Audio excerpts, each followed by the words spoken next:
Good morning folks, I've got new toys to play with.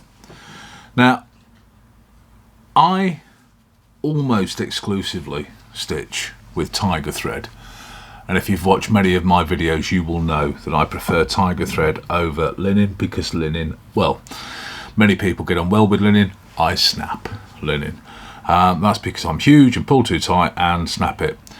Now you look at the sort of work that I do, it's over-engineered, it's very, very strong, outdoor working leather, mainly in bridle, so therefore I apply a lot of tension. If you're stitching in a fine goat, side, kangaroo, belly, thin, soft leather, then you apply far less tensions, therefore you will probably get on very well with linen. But the style of leather work that I make is strong, robust, outdoorsy sort of stuff.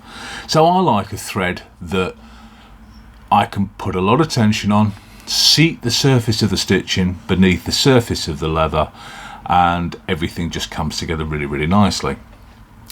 The caveat with using something like tiger is it's flat. Now, that doesn't really bother me, to be fair, but the round, indestructible thread is the unicorn of the leather world. And if you want round, you've gone for linen. If you want flat, you've gone for tiger. If you want strength, you've gone for tiger.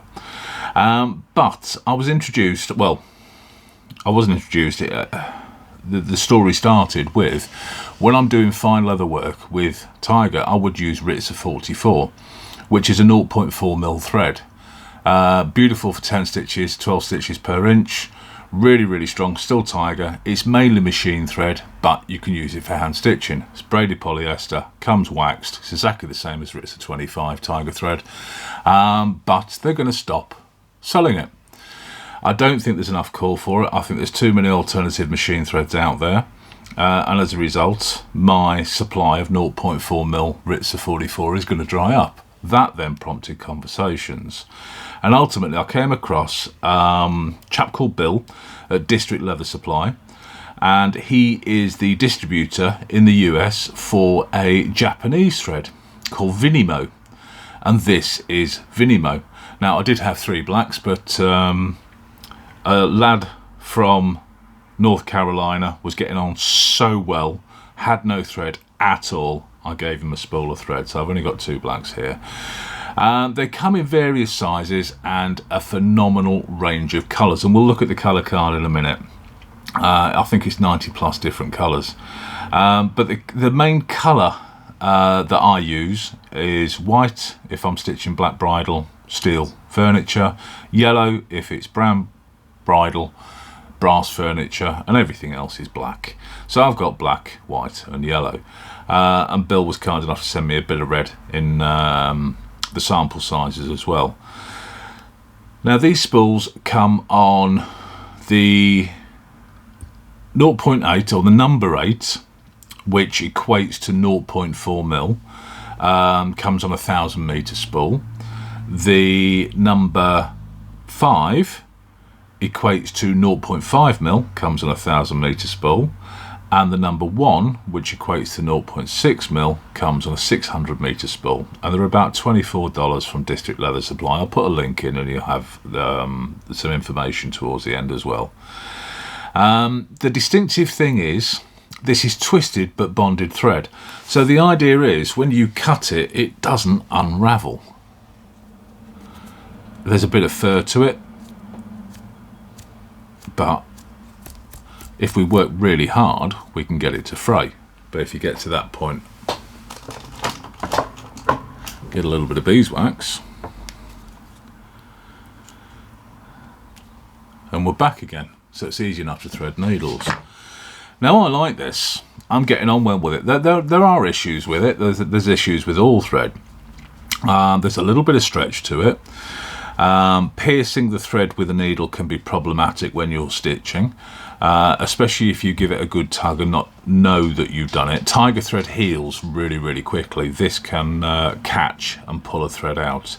But if you know these things before you set off, it's not an issue.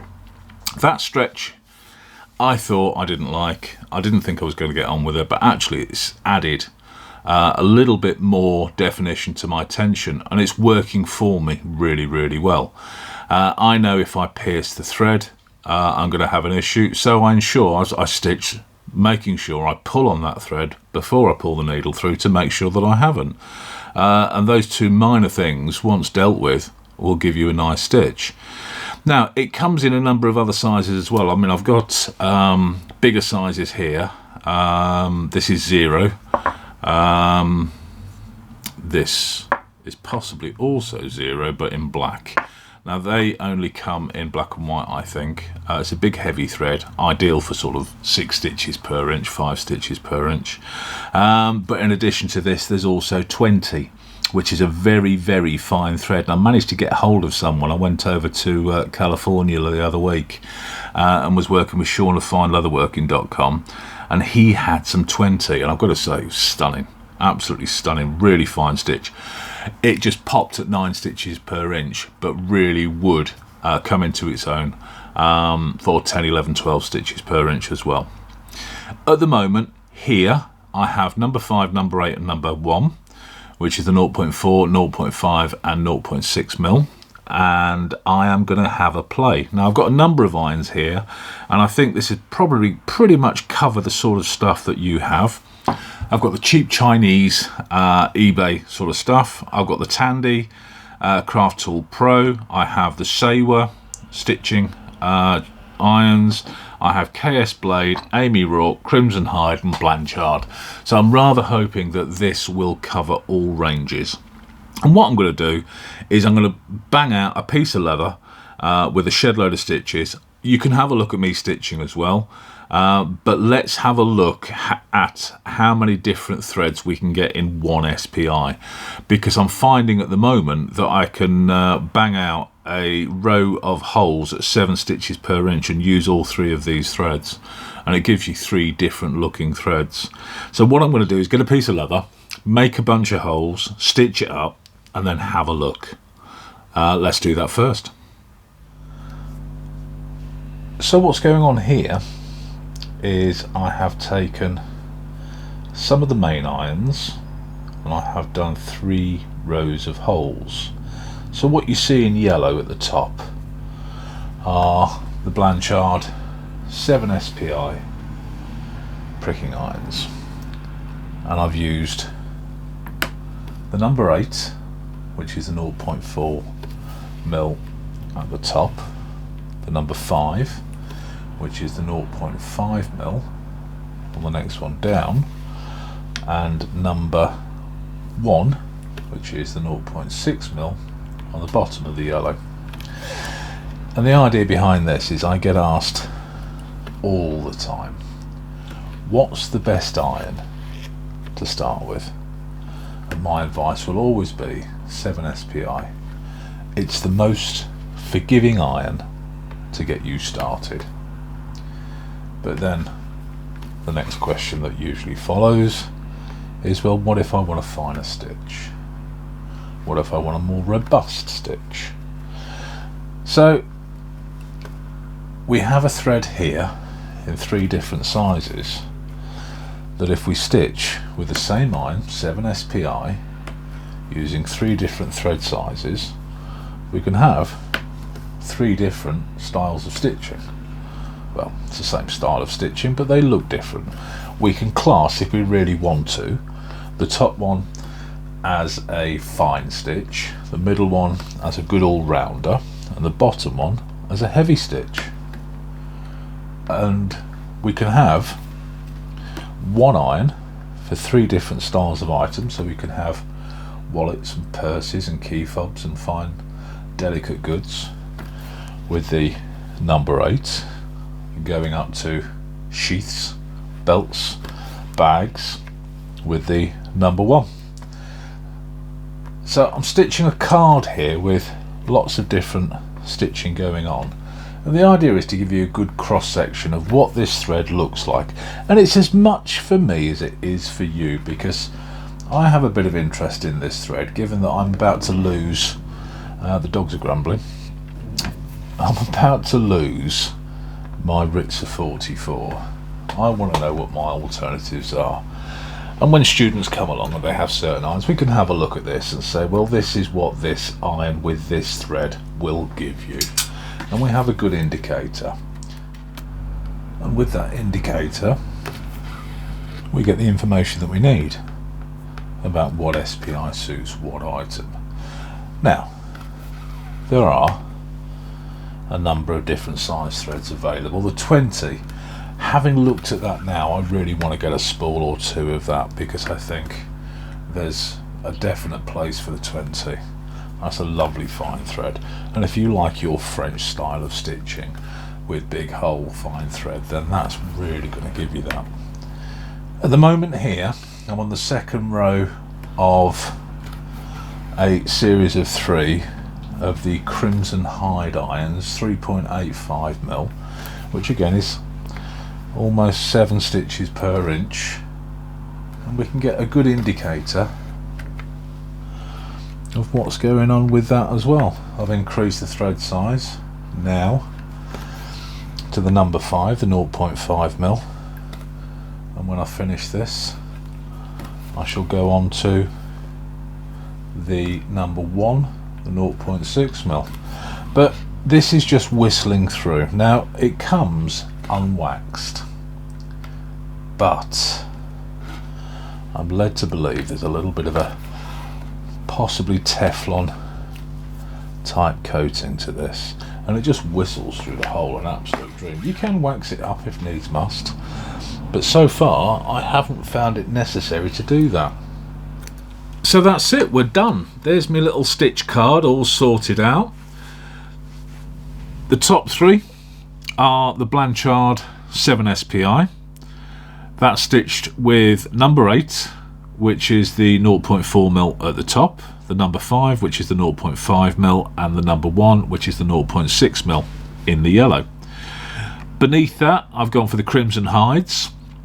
This is a 3.85mm iron, which gives about 7.5 stitches per inch. And again, number 8, number 5, and number 1 in the white. Beneath that, I've gone for the KS Blade Punch 3.85. That's closer to 7 stitches per inch, a little finer than the Crimson Hide, because the teeth are slightly smaller, so therefore it gives a closer approximation to 7 stitches per inch. Gone for the red this time, with the 8, 5 and the 1 going down in order, and we can see there, same SPI. I mean, the KS Blade Punch just shines with this thread, it really does. Out of all the irons, it's very difficult for me to sort of put a finger on it, but I think the KS Blade Punch likes it the most. I've then gone for the Amy Rourke. Now the Amy Rourke iron that I've got is an 8 stitch per inch, so I've only done the 5 and the 8, or the 8 and the 5 in reverse order, as it were. I've gone for the yellow with that one. That's given a beautiful looking stitch, very smart, very sharp. Beneath that, I've decided to throw the Sewa 4mm iron in, which gives an SPI of about 6.5. I've decided with the white, I've gone up there, I've done the 5 and the 8. But even with an iron with a big hole like the Sewa, still gives a really good stitch. I thought I'd be cheeky, throw the Tandy in next. 3.5mm iron, which gives us 7 stitches per inch, and I've chosen the number 8 and the number 5. Gives a really nice stitch, it really does. And down the bottom is the 8 SPI Chinese no name from eBay. There's no real company to it, there's no real indicator of where it's from, but nonetheless, I'll just put that on the floor, some random no name iron off the internet still gives a good stitch. I hope that helps. I'm not going to stitch every iron that I've got. I thought I'd go for the most popular, and I would say certainly I've got some of the most popular in there at the moment, and this thread gives a good stitch with all of them. You can't argue with that. It's strong, so it's got the strength of tiger. It's round, so it's got the finesse of linen. There is still a sheen to it, so you can see that it's not linen, but nonetheless it gives a lovely representation. It's a lovely round thread. If round is what you're after, this is what you need to be looking at. If strength is what you're after, this is what you need to be looking at.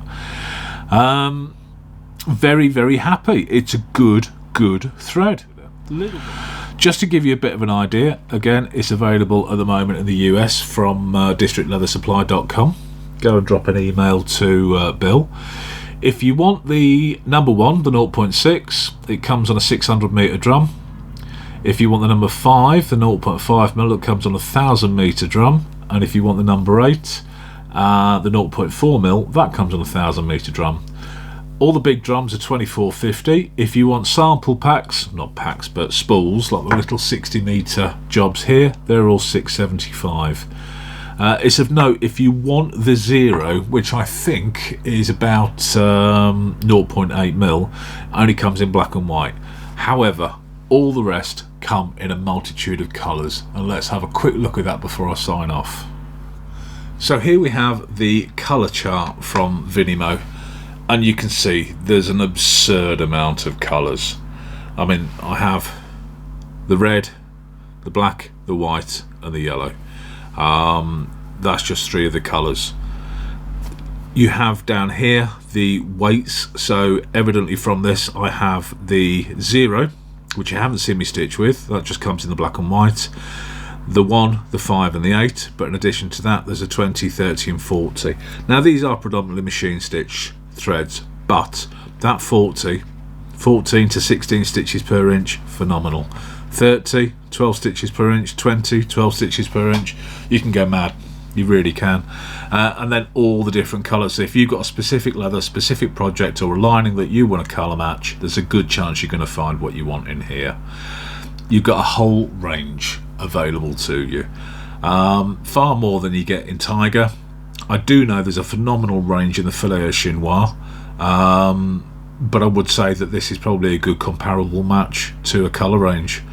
I do think, I'm not going to count them, but there's a good number. There's a good number. Folks, I hope that helps give you a little bit of an idea of what's out there. It's not necessarily to push you towards buying this. It's not an advert. I've put me hand in my pocket for this. I've got it at cost, but nonetheless it still cost me to get it from the States because I was that curious about it, so I'm motivated about trying it. I will get some more. It's going to be one of those that I shall possibly use sparingly because of importing it into the UK. I shall still defer back to my Tiger because it's easy for me to get. But that being said, this is actually, even with importing it, it's probably a little bit cheaper than Tiger. It gives a lovely stitch, and it's great for students to play with. It's to let you know what's out there. You know Tiger's out there, you know filet chinois out there. This is a bit of a mixture of the two. Not quite the unicorn of the stitching world, but it's strong and it's round, so it's close. Any questions, email me. Any comments, drop them below. I don't come back that often, and let's just put these back up so you can have a nosy. I don't come back and have a look at the videos that much, so if you've got a burning question, drop us an email. Don't leave it sitting there because it'll probably be a month before I come back and have a nosy, just to give you an understanding of what's available. And I hope it helps clarify that there's a little bit more out there. If you've got any thread that you're aware of that you want me to have a look at, drop us an email, we'll talk. But apart from that, folks, take care.